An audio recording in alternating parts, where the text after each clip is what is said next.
Relativamente ao turismo, os experts da área acham que o turismo tem que ser feito de 3 formas: de promoção, de capacitação e de infraestrutura. O estado do Ceará, já ao ter os seus 573 quilômetros de praia, de termos aí a Serra da Ibiapaba, de termos a Chapada do Araripe, de termos o Maciço do Baturité, e praias conhecidas internacionalmente como Canoa Quebrada e Jericoacoara, já tem o seu potencial natural para o turismo. Entretanto, essa vocação turística ela tem que ser ampliada e ela tem que ser feita de uma infraestrutura necessária como um desses pilares.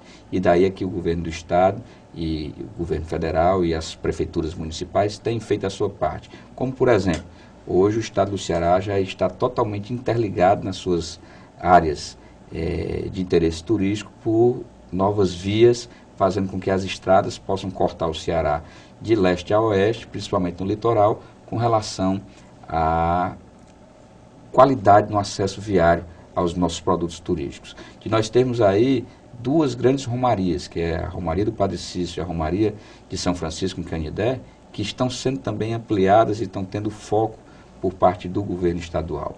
E nós temos feito também nessa infraestrutura 2 aeroportos, o aeroporto de Canoa Quebrada, que já está pronto, e o aeroporto de Jericoacoara, que deve ser concluído nos próximos dias.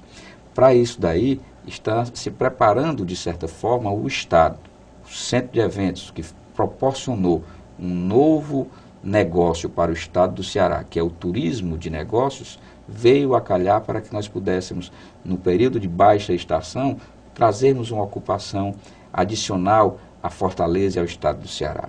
Passamos também pela qualificação, e é fundamental de que se haja uma qualificação cada vez melhor para os profissionais.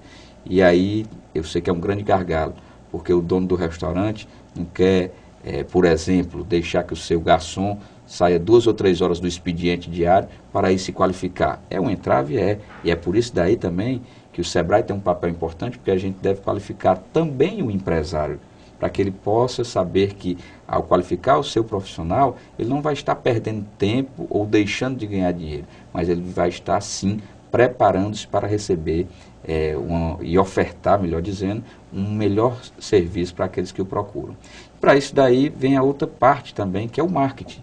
E o marketing no estado do Ceará, que é a promoção, além de participações em feiras, tanto nacionais como internacionais, que eu mesmo já tive a oportunidade de participar, porque fui presidente da Comissão de Turismo da Assembleia no primeiro metade desse mandato, eu vejo que o Estado procura mostrar como está sendo feito a parte de desenvolvimento turístico aqui.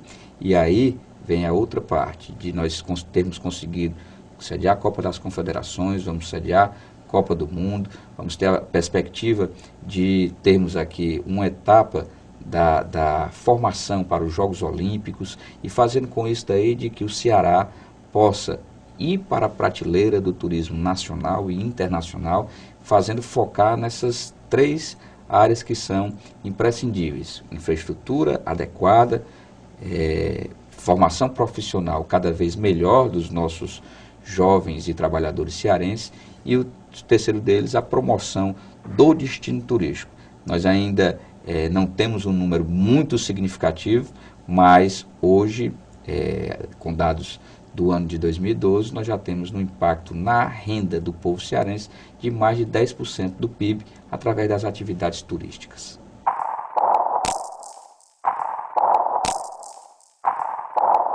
Os ensinamentos adquiridos pela primeira experiência, que foi a Copa das Confederações, mostrou-se que o Brasil ainda tem muito a percorrer. Entretanto, o estado do Ceará, que teve o segundo maior ocupação, tanto da rede hoteleira como da frequência aos estádios, fez um bom papel.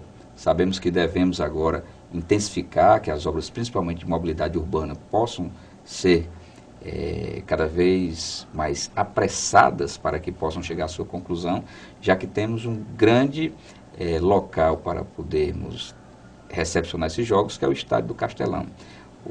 As obras do aeroporto Pinto Martins, que estão, de certa forma, em descompasso com as demais obras que estão ocorrendo no estado do Ceará, elas devem ser intensificadas.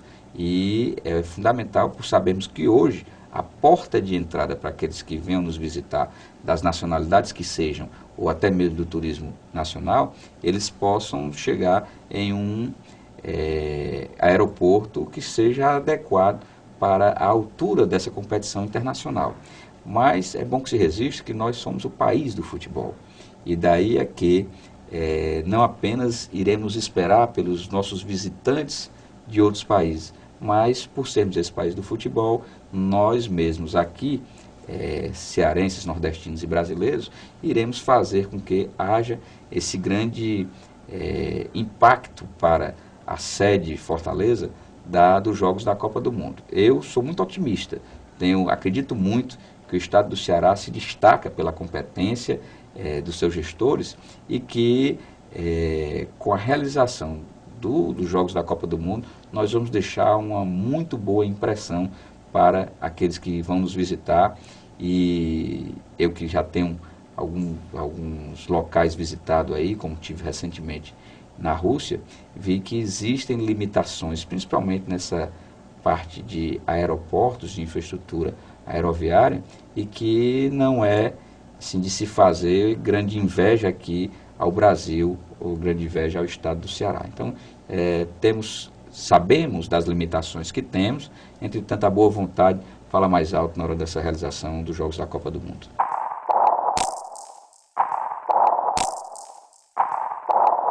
O governo do estado tem se preocupado bastante com essa área da seca.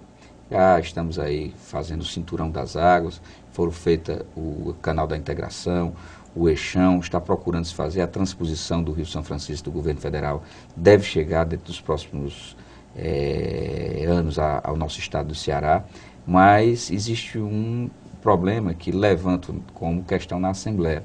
É uma temática que diz respeito a 34 municípios cearenses, incluindo a capital Fortaleza, que não estão incluídos na região do semiárido nordestino.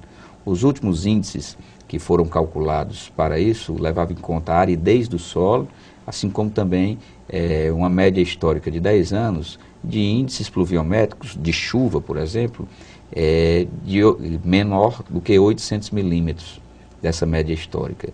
E por isso daí 150 municípios foram eles incluídos dentro dessa faixa, ficando à margem esses outros 34. E posso assegurar que são municípios da região litorânea, mas que, entretanto, não vivem apenas da pesca, por exemplo, por terem a vocação de serem à beira da praia, mas tem também área rural, área que tanto tem criatório de animais, como pecuária, bovina, caprino, ovino, como tem também agricultura. E por isso daí nós estamos tentando sensibilizar o Ministério da Integração Nacional para que sejam revistos esses índices.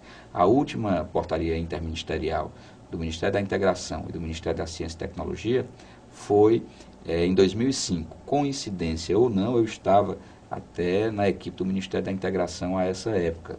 E senti que naquele momento havia ficado fragmentado o estado do Ceará, porque a área da atuação da SUDENE abrange os 184 municípios cearenses. O anterior, denominado Polígono das Secas, atinge os 184 municípios cearenses. E agora, por que não redimirmos aí, após essa seca maldita que ao longo deste ano tem deixado muitos daqueles que vivem da agricultura e da pecuária sofridos no interior do estado, por que eles não deveriam ser ampliados? Aí talvez as pessoas não entendam qual seria o grande objetivo, mas é aquele de nós propiciarmos que o Fundo de Desenvolvimento do Nordeste pudesse atingir de maneira diferenciada esses demais municípios, como já é feito com o semiárido. E aí faço um paralelo aqui. O agricultor do município de Senador Sá, que mora de frente ao agricultor do município de Uruoca, que são municípios limítrofes. Um está dentro do semiárido e o outro não, enquanto que a realidade é a mesma para ambos. E é por isso que nós defendemos aí de que com um melhor critério de colocação de recursos do Fundo de Desenvolvimento do Nordeste para esses municípios que não estão ao longo do semiárido aqui no nosso estado do Ceará, seria uma forma também da gente procurar fazer com que houvesse uma melhor distribuição de renda para a agricultura e pecuária nesse momento de seca que nós vivemos.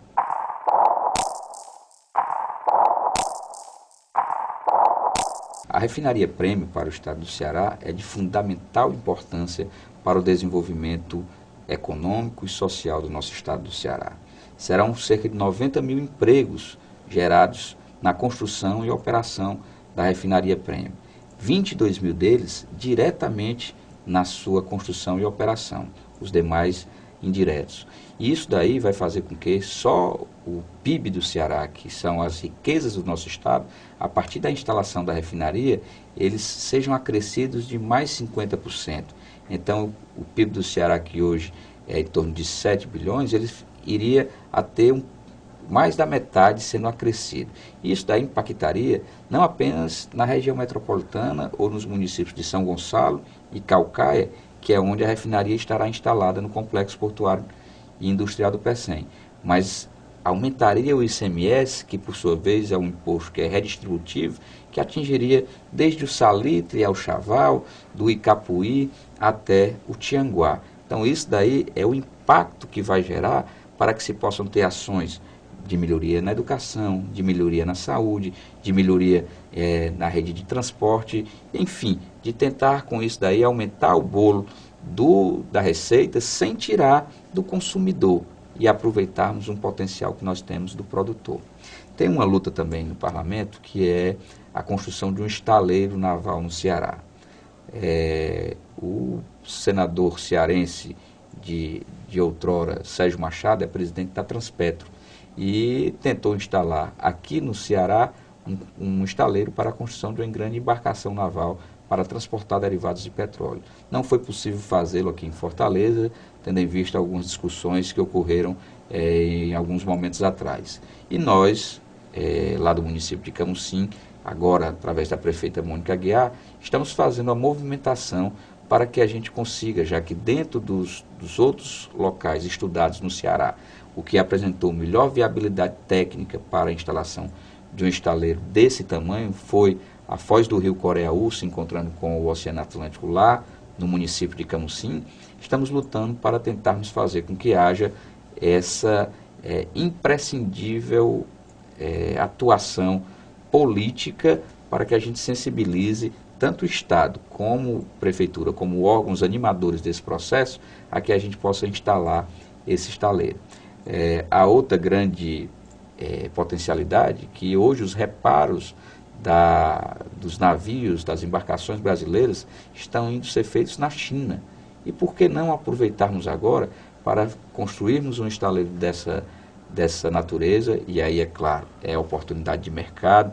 Quem vê isso aí um pouco mais adiante não somos nós, entusiastas, ou o poder público, mas quem vê isso, é claro, é o investidor, é o empresário, é o dono do capital, é aquele que vai procurar obter um retorno disso, possa ver que seria para toda a indústria naval brasileira fundamental a construção desse estaleiro no Nordeste, no Ceará e especificamente, por termos essa área definida, no município de Camusim. Por isso, sou um desses que procuro defender essa ideia e com isso daí a gente fazer com que a indústria naval brasileira poder realmente voltar a ser pujante como foi outrora por esse pontapé inicial dado pela Transpetro, principalmente advindo da descoberta do pré-sal.